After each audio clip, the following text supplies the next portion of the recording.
He's looking for a hardy board right now, so we can show one of the Mr. Franklin piece of the hardy board, so he can see if he wants to do that or go with the original log siding that he already has on his house.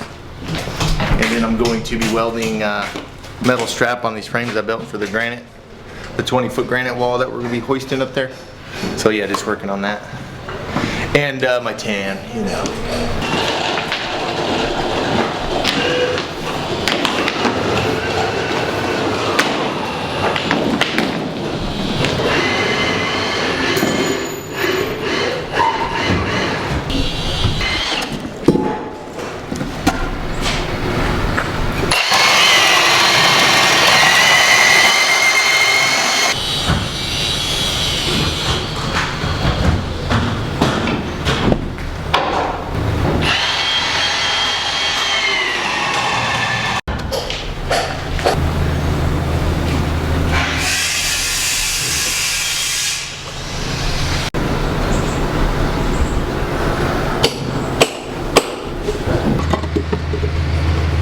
Exactly. A meter unos clavos en el.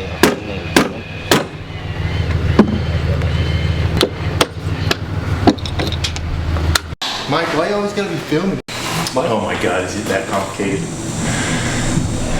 Yes. I'm gonna set it down. So, I'm gonna set this whole frame down. So you're gonna take this strap like so. Okay, you seeing this? Look, it's gonna come up. I'm gonna back up. I'm gonna use this fork right here. I'm gonna hook right here, and I'm gonna pick it up so it's hanging like this, so I can just go and get it straight in the door, and we don't have to carry it. Unless you want to carry it. Can you give yourself a little more slack? Use this other long strap, put it through that one, and then wrap the fork and everything.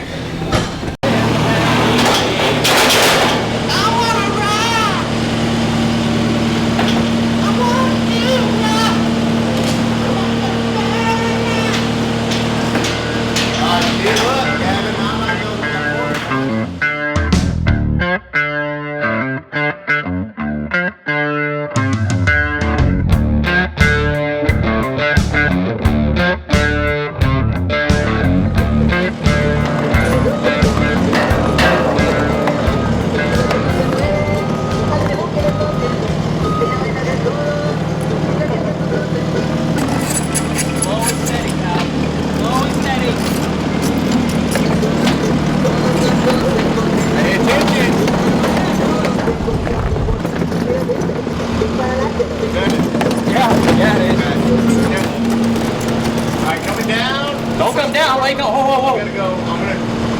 Why you coming down? Why you coming down? Like the pipe. Oh. Hang on. Oh, we're just gonna set it. Hold it upright though.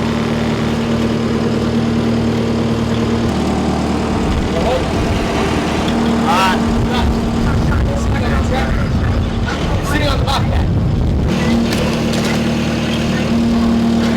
There we go. Alright, I'll set it down right there.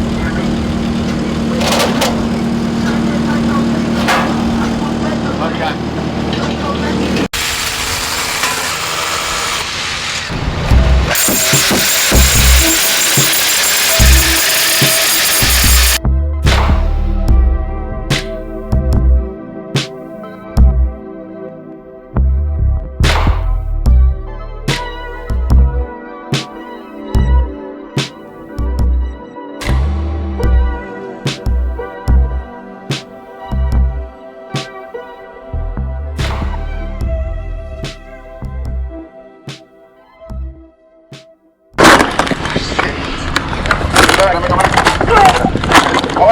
No, not gonna work.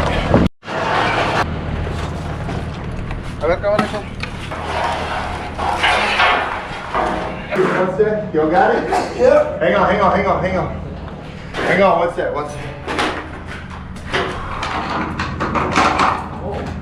Ah, yeah. Espera. Mira, you push el carrito. Yeah, okay. Yeah, all right. All right, if we two back there, back there. All right, beautiful. I got another.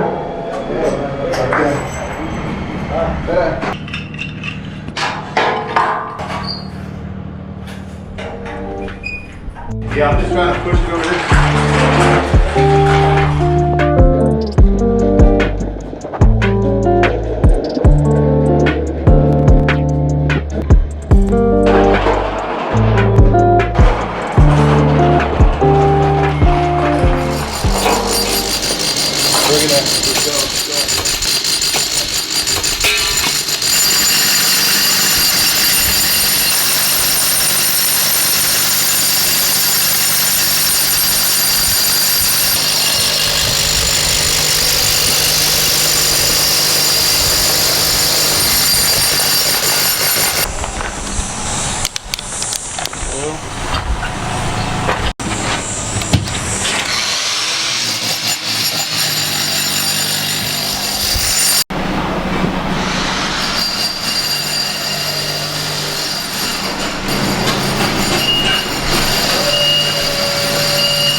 Morning. What are you doing? I'm installing these 1-inch square tubing. I guess call them supports between the windows. It just kind of holds everything in place. What I'll do is put some silicone in there and then slide these right through this little opening. And well, this one looks like it's going to be a little tight, but it'll go. And then give it a little more finished look. These were just long sticks of the tubing, and we cut 3 sides of it off and then left a little tab on there so that we could screw it into the framing. And then it's going to get trimmed out later on. So that'll all be covered up.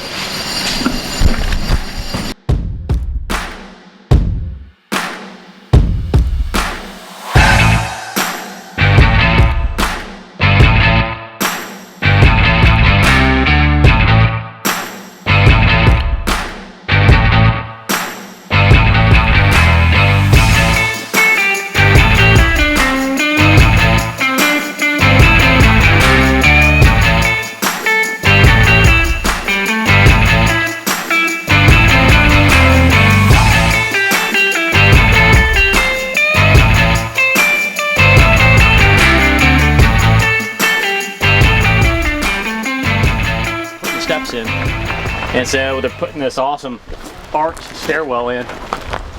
So what we're going to do, it's going to be 4 feet wide, and the step's going to come down to the driveway here, and the step's going to walk on up, and we're going to do a nice leisurely step. I mean, it's going to be like 16 inches deep and 5.5 inches tall. So it's not going to be a steep staircase. It's just going to come on around and make a nice grand entrance. And then right over where you're standing is, it'll all be paired up, and it'll be a driveway, probably about 18 feet wide, and that'll be able to park up 3 cars up top here. So for ADA accessibility and all that, so people can pull up here, they can access the garage without having to take any steps. So you can just kind of drive your car and park it and get out and walk in there. So we got a lot of fill to bring in here. All that garbage fill we're going to put in the bottom here. Then we're going to get some select fill bringing in and get everything smoothed out and ready for future concrete. And then what we're going to do over here, we're going to put another little concrete pad in, and this is where the propane tank's going to go. And then we're going to have a generator, a backup generator for the house, which is pretty cool. The driveway will come through here, and we'll have a little spot right here where you can kind of park your golf cart or your Polaris ATV. You won't be able to see the AC unit, so you won't be able to see the generator or the propane tank. So that's what the guys are doing right now. And so we get this done, then we'll cover this with some plywood, and then have the rock crews come in and do the rock work on top of here. So we're getting this all out of the way. All of a sudden, it's going to quit looking like such a massive construction site. So we're getting all the stucco done and the rock done. That makes a big mess as well.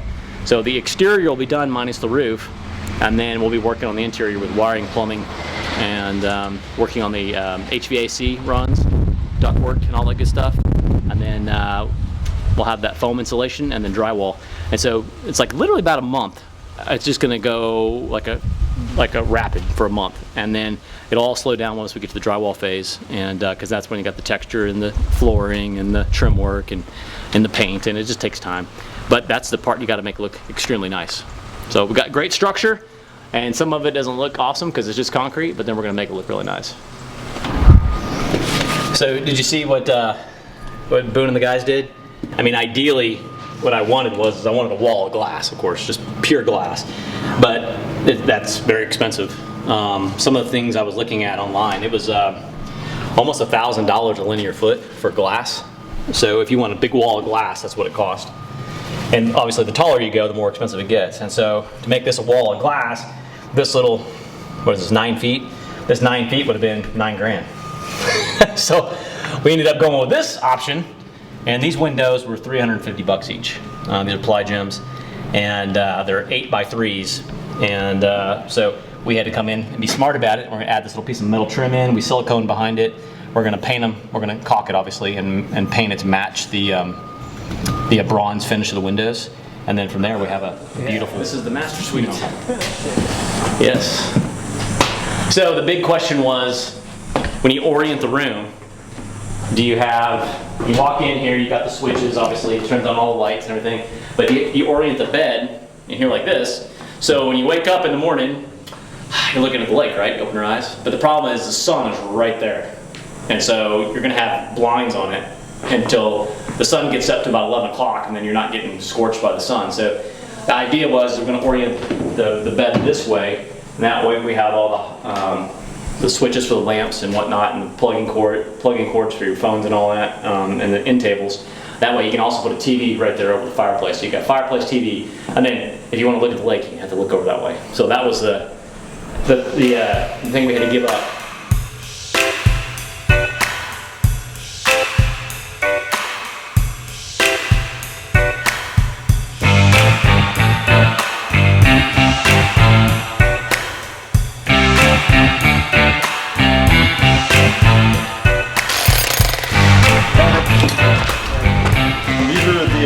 Same thing basically as yesterday. They're the supports that go between the windows, and they need to be painted, but I have to wipe off all the oil. They put oil on them when they come from the factory, so that it doesn't rust, and you got to wipe that off before you paint it. So I just got some paint thinner here and a rag and wiping it off.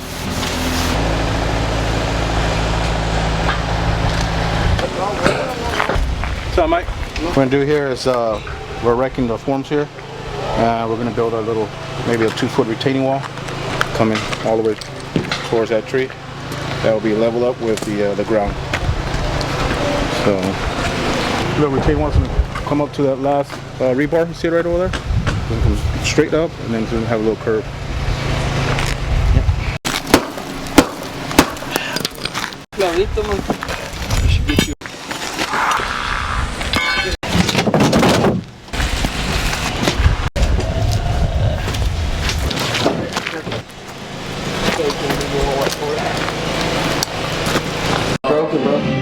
What'd you do to my torch? Someone dropped it.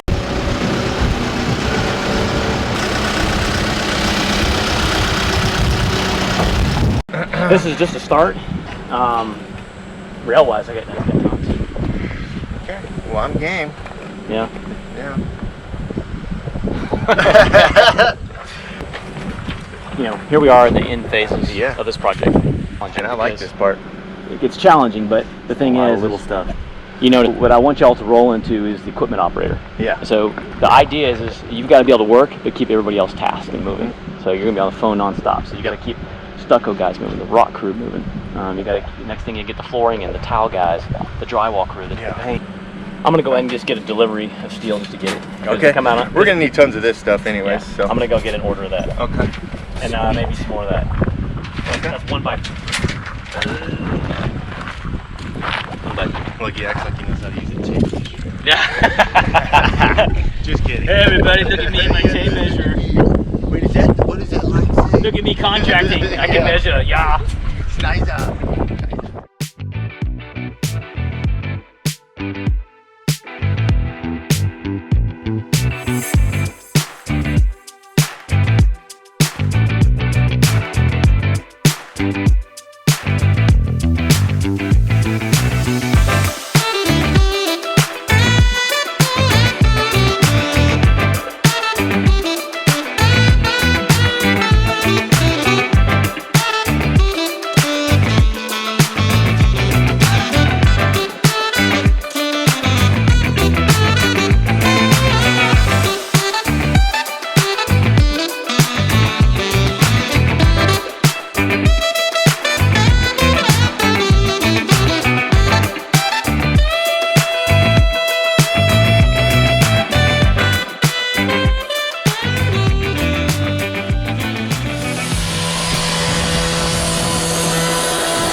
together, but I don't know. I don't want to be in the freaking way with these hoses and shit, you know? I think it's gonna be all right. I think what he just wants to do is pour the concrete. But hey, I got how you finish up down the hill. Yeah, they're almost done. So. Okay. Well, I'll get him on something else. I know what to do later. After this. Okay. So we kind of stay out of the way.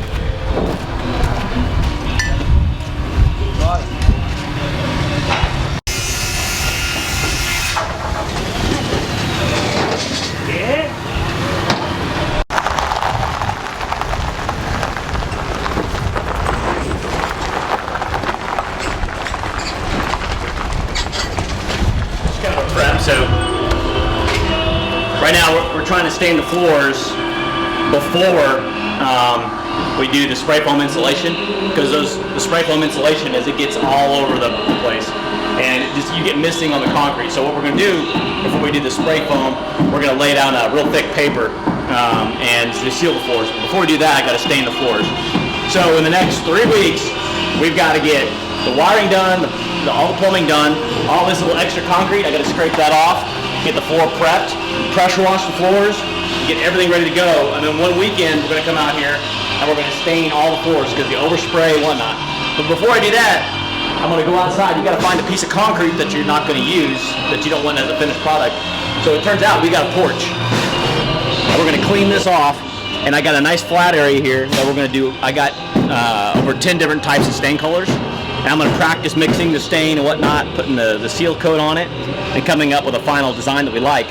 And of course, we have to get the approval from the spouse of exactly what color she likes the best. And then we get that out here, we get everything prepped, and this is our test pad out here. And this is all going to be covered with tile when we're all done. So some people at their house, a lot of people, they don't have extra porches they can do, but a lot of times under stairs or in closets, the closets, you know, usually have carpet on or something like that, or any place you're going to put tile or wood over it, you can kind of practice your staining the floors, and that way, you know, it's always better to practice before doing your final coat. And I've stained 2 houses before, and it's actually pretty easy. We get the all you do is buy the stain. It's a chemical reactant, and it reacts with the actual concrete, and it physically changes the color of the concrete itself. And then we have to neutralize it, and then we clean it, and then we seal coat it. And it's a really easy process. It just takes a weekend. And then even on a house like this where we have 3,000 square feet to do. But that's going to be in about 3 weeks. But right now, today, we're just doing the prep and doing my practice and see how this stain interacts with this specific mix of concrete. Because, you know, like we poured this concrete actually in the winter in January, and we had a lot of fly ash in it to help it with any potential freezings and whatnot, and help it kind of set up. So that fly ash will react differently with different stains than just a typical concrete mix. So that's what we're doing today, and I'm gonna let the sun go down, get up a little higher, so it's not cooking me while I'm doing this. But I'm just gonna get this all prepped up. I'm getting pieces for your house, Mark. For your tiny house, see? Tiny pieces.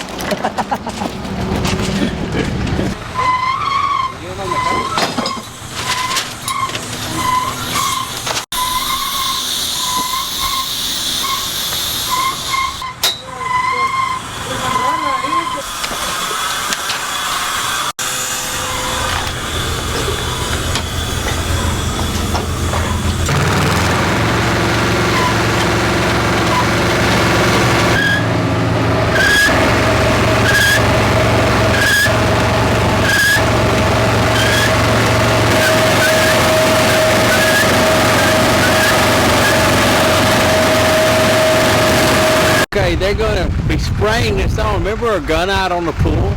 This has air, sand, a little bit of that fine cement. Got out, and just spray it on and trowel it and shape it. So that's what they're fixing to do.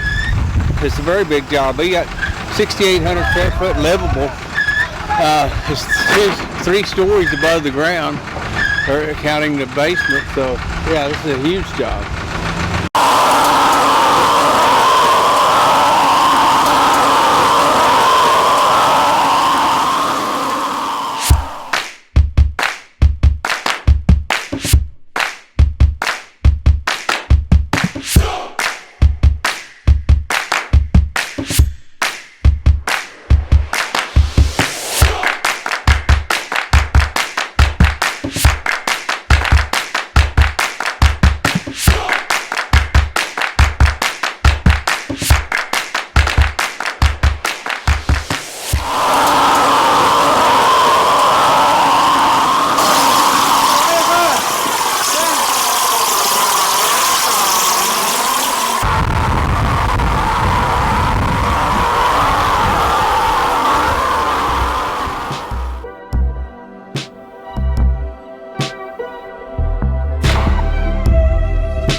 That ain't no puppy.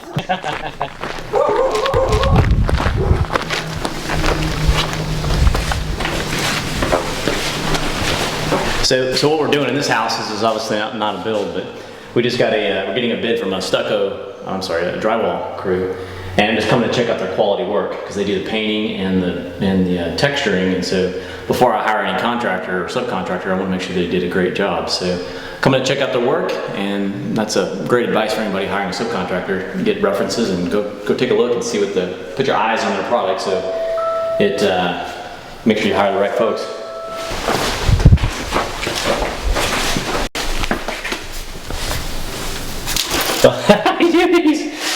Chill out, dude. I was gonna grab him and help him out. Oh, there it is. I step on him? No. There's the way out, dude.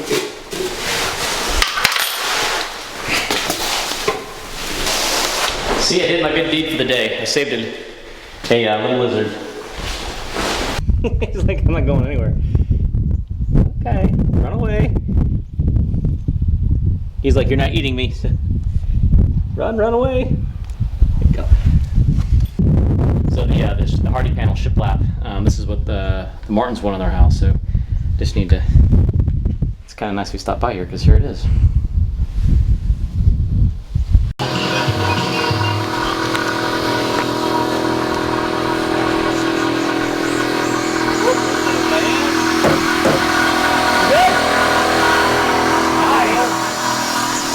Any questions? No, I need the material. Yeah, some of the guys like now. They're loading it up now. Okay, only put the 2x4 in the corner. Okay. I put the plywood, I put the fascia later. Perfect. And I'll get more fascia board for you. Nice. And The hardy panel? the hard part, please. No problem. Hey, looks good. Now, Yeah, so the owner of this property, okay, ponle he's got the skylights that go into his house, but he wanted the big 4x4. So when you're in the house and you go in the kitchen, you have a view from the kitchen and from the patio, from the seating area in the living room. You have an angle that comes through the light, and you'll be able to see through this big 4x4 skylight. You'll be able to see the tree in the sky. So it's not. It lets light into the garage, and it also lets a view into the house, which is kind of cool. So we made that modification to a 4x4, and it's gonna look really good. No, lo voy a quitar cuarto atrás, no quiero la pura avance. Ahorita hago esa. The garage add-on is on the 5-foot property build setback, and so you can't put any structures. So we have rock wall that's 6 inches wide, and so the soft overhang has to be exactly 5.5 inches, so it doesn't overhang. That's the city rules. So you can see that over here, and I'll show you real quick. So you got a 5.5 inch overhang for the rock lug. So you got the rock lug right there. The rock will come up, and it'll be they call it a wainscot. It'll stick out, and then they'll put either stucco or hardy panel on this. And then you can see the soffit is only 4 inches, and it'll end up being 5.5 inches in an overhang. It's kind of unique, but the property build setback is the foundation line, so you can't have even an inch over. So it's exactly 5 feet. We took a lot of time measuring with the survey crew to get it just right. But that's what we had to do, and it's going to look a little short, but that's just the way it is to meet code. Okay, so we got a brand new job starting here. This is the Sanchez job. It's going to be awesome because it is it's like a mini house we just built.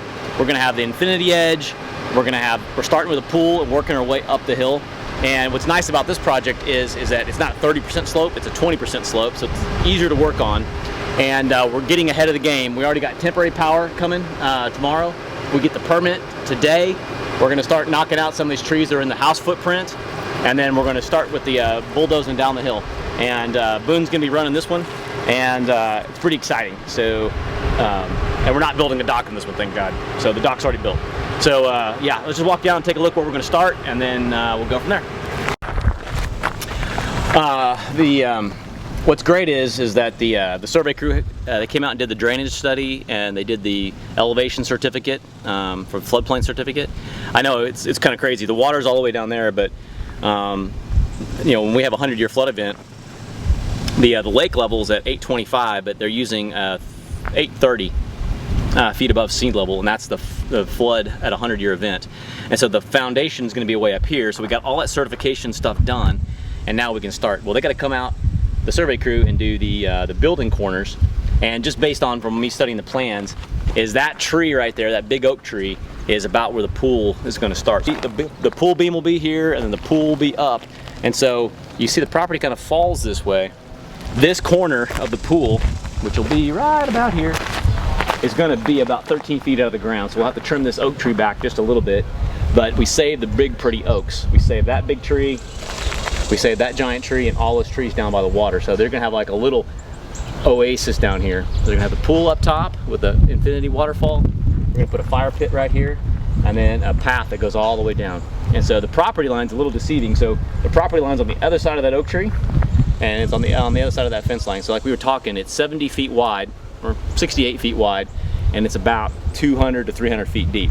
So the challenge is we have the slope, but up top, the property starts sloping immediately off of the street. So we have to build a construction pad to get all the heavy equipment in, the concrete trucks, the boom trucks, and get a staging area where we can bring in material, because we don't have that flat spot. But the first thing we're going to do is we're going to get rid of these halfway dead mesquites. They're looking really sad, and that's where the house goes anyhow. And then we're going to make firewood out of that, and then prep an area, and then we're going to start digging the house beam and the form boards. And Boone and Robert, our new concrete guys, with Juan and his guys, we're going to be building the arc right here, and we're going to be digging the beam. And you can see all this dirt we're standing on looks like it's tillage. Somebody added it, so it's not stable for foundation. We have to dig down to the rocks. But trees are a good indication of where the actual natural ground is. So you can see there, and there's natural ground. Natural ground is right there. So our last job, we had to dig down 16 feet. I'm estimating at most we'd dig down 6 to 10 feet before we're into really solid rock. And we'll bet you we hit rock here in about 3 feet, and we'll probably hit rock over here at maybe 8 feet. So the excavation isn't as intense as our last one. And so we're going to put the form boards up first, is what we're thinking, and then we're going to excavate, take the material we excavate and build it up top to build our pad.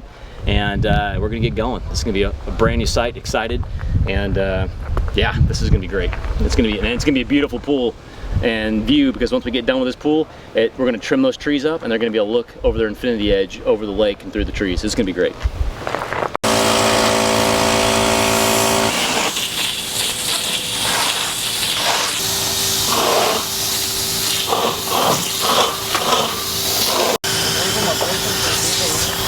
Well, yeah, when I welded it, normally you gotta like chip the slag off, but the slag just peeled up, like, you know, it looked like a little worm peeling up as I went down welding. I'll show you a picture of it. I took a picture. I was proud. When it's a good weld, it'll chip real easy. It'll just fall off.